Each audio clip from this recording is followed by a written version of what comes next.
வணக்கம். நான் சுபவீரபாண்டியன். எல்லா சொற்களும் இலக்கியங்களிலிருந்தே கிடைக்கவில்லை. புலவர்களே அனைத்து சொற்களுக்கும் பொறுப்பேற்கவும் முடியாது. பல்வேறு சொற்கள் மக்களின் வழக்கிலிருந்தே வந்திருக்கின்றன. இப்போது நாம் ஒன்றை எடுத்துக்கொள்ளலாம்.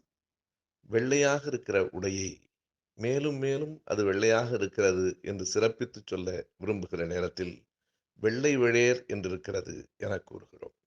அதுபோலவே செக்கச்செவேல், பச்சை பசேல் போன்ற தொடர்களெல்லாம் வழக்கில் இருக்கின்றன. அந்த காக்கை கன்னங்கரேல் என்றிருக்கிறது என்பதை கூறுவதையும் நாம் பார்த்திருக்கிறோம். இந்த சொற்களை எல்லாம் மக்கள்தான் உருவாக்கி இருக்கிறார்கள். பேச்சு மொழியிலிருந்து தான் இவை வந்திருக்கின்றன.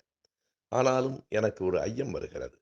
செக்கச்செவேல், கன்னங்கரேல் என்பது போல மஞ்சளுக்கும் நீலத்துக்கும் எப்படி சொல்லுவது? மஞ்சள் மசேல் என்று சொல்லிருக்கிறதா என்று தெரியவில்லை. நீளத்துக்கு தெரியவே இல்லை. தெரிந்தால் சொல்லுங்கள்.